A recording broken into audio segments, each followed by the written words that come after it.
Should I get to the basic one? I guess I know people have been asking, what if I didn't get a packet, or what if I threw my packet away? Because I know a lot of people have done that. I don't need this. And they're realizing, ooh, I could be facing a default judgment. If I don't, maybe I do actually want to do something about this. What should they do? So if you never got a packet at all, a couple things. One, your name is probably going to be one of the ones listed in the newspaper in the next couple months. Even if your name isn't listed, the fact that they publish that in the newspaper, they include a statement about all other users of water in the county. So you'll be considered served then. So the packets are available to be downloaded online. We've got them on the Ag Water Board website. Ecology has it, I believe, on their website or on the court's website as well. Like Perry mentioned, you can also go to Ecology's office. If they tried to mail it to you and it got returned, they have boxes full of returned forms. So if you go to their office in Bellingham, they can get you your individual form. But you can just download it online as well. So you're not out of luck? You're not out of luck, no. Okay. All right, next up, and this kind of came up with Perry a little bit. This is an even more broad wording of the same idea. If you currently don't use your water right that is documented on your property, but want to use it in the future, how would you fill out your forms? You want to answer that one? It's not a good sign if Jay has that look on his face. So if the question is like Perry's, where you have a well drilled on the property for maybe future home building, my opinion is the form asks for the date of which the first steps were taken to put water to use. In the water rights permitting process, that's your application date. A lot of times when you apply for a water right, you haven't drilled a well yet. And so I would say the well being installed is a step taken to put water to beneficial use, and that is your priority date. The form calls for current use, max historic use, and claimed use.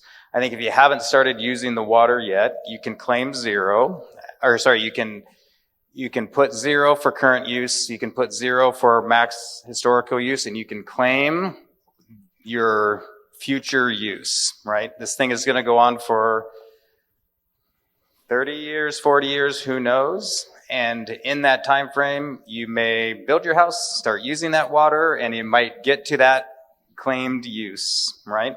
And so I think that's an appropriate way to fill out the form in that case. If you have a water right that you see on the Ecology's web page and you are not using it, but you want to use it in the future, I would suggest you start using it and then claim that use as your current use. Okay. Question from someone in the crowd says, we have a well that we think dates back to 1914, but we're having a hard time finding anything to back up that date. What are good resources for supporting historical water use? And you guys talked a little bit about the photos. Explain that, and anything else. County may have building permit records. That's a good place to start as well.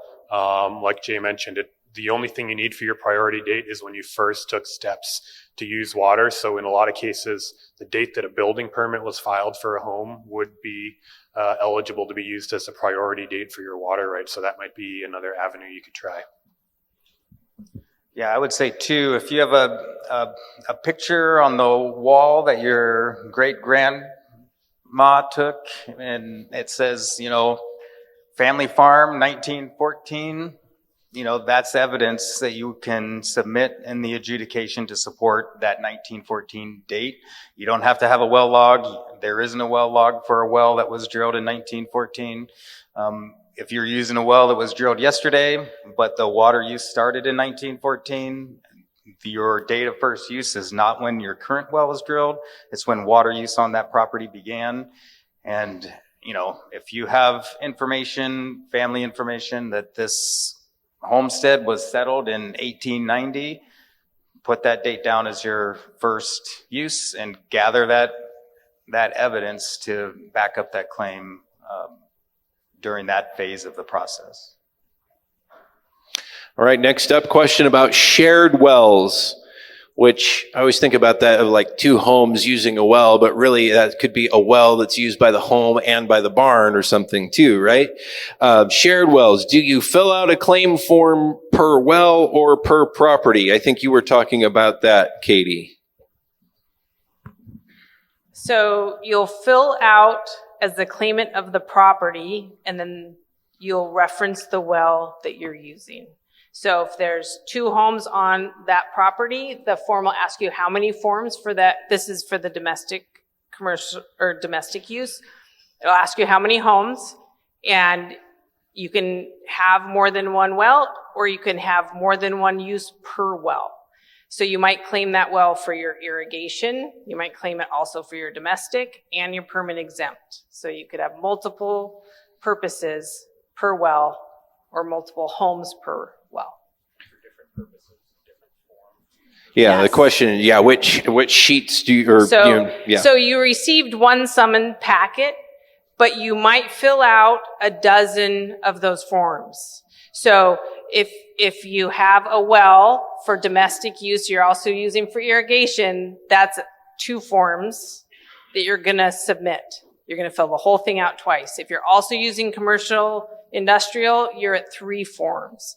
So you just do that online, or if you're going to fill out a piece of paper, then you got to what? Copy Yep. what you got, Copy or it. ask for them to send you another packet? I think you have to copy it. I don't think they'll send another one. Okay.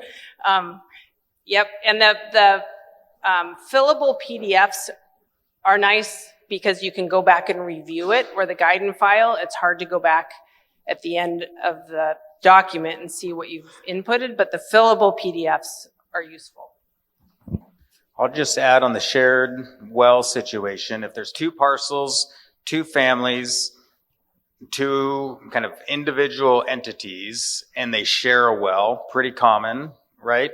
And so I would suggest that those 2 entities fill out their own claim forms for their water use, and they can both reference the same point of withdrawal, the same well, on each of their individual forms. And so those 2 neighbors would travel along the adjudication path independently and both reference the same well. That is fine. But they're subject to the one together. Yes, they would be subject to maybe. Right. Is this Stump the Hydrogeologist hour? Yeah, it's debatable whether there'd be one permit exempt quantity to be shared between the 2 homes, or they would each have their own up to 5,000 gallons per day permit exemption. Next question here is the 5,000, 3,500 gallon, whatever it is, per day restriction grandfathered in from the date the well was built? I would say yes. There's probably some gray area. So if the date it went from 5,000 gallons per day to 3,000 gallons per day is at some point in 2019, and the well was drilled in 2017 and the house was built in 2020, I would say the date of first use, your priority date, is the first steps taken, which is when the well was installed. Ecology may have a different view that the water wasn't put to use until 2020, and so those restrictions apply, and I'm sure will come up in the adjudication, and the judge will determine which is appropriate.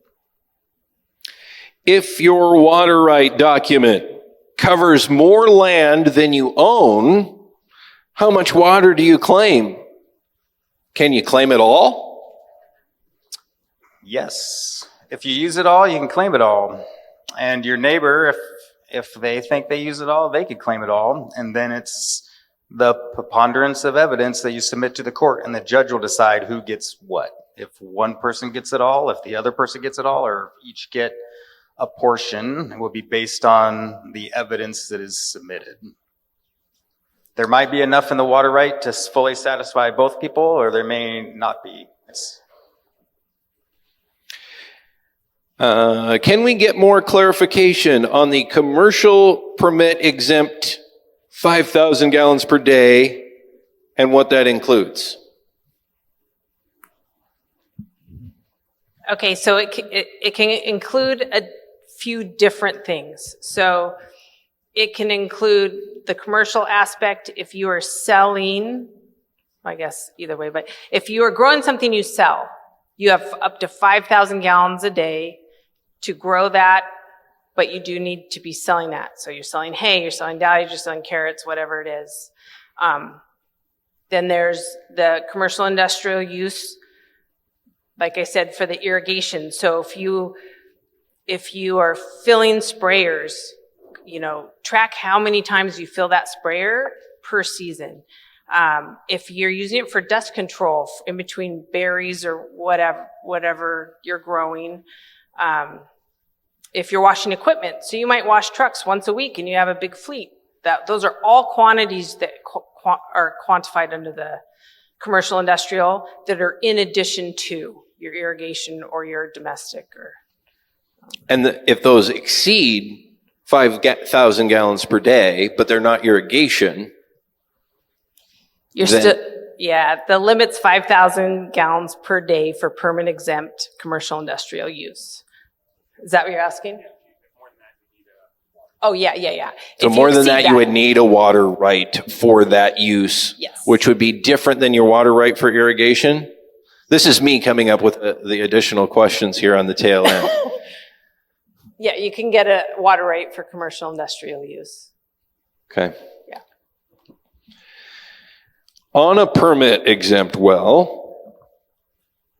you are allowed the half acre of lawn and garden and 5,000 gallons per day for irrigation. I think this is related to the commercial permit exempt use too. So that would be two permit exempt uses on the same well, correct? Correct. Commercial permit exempt and residential permit exempt. So the permit exempt, and so remember, permit exempt is only groundwater. So there's no permit exempt surface water uses. All surface water use needs a water right. And so if you're using groundwater, you have up to 5,000, 3,000, or 500 gallons per day for indoor domestic use. That's one category. You have up to 5,000 gallons per day for commercial industrial use, which could include irrigation as long as you're growing a crop that you're selling. That's commercial purpose.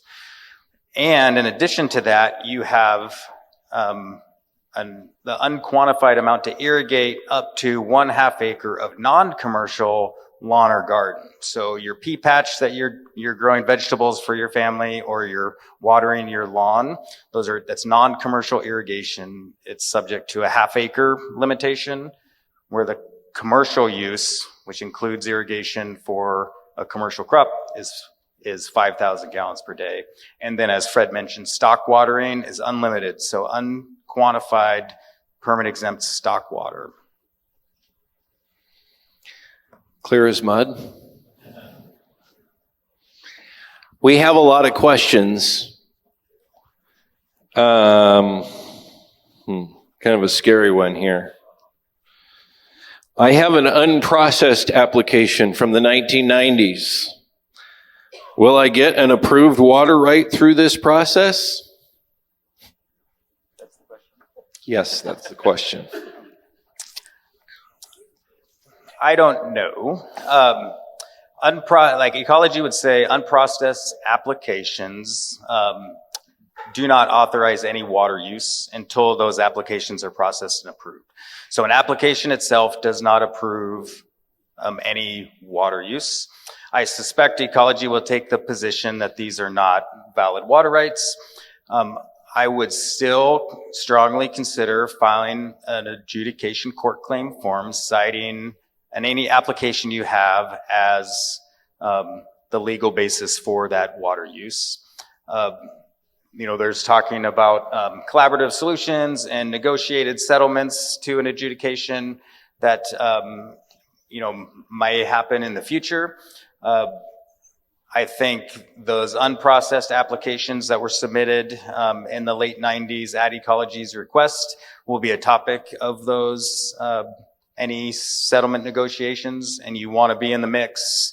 You want to be a claimant with those applications. So I wouldn't ignore them.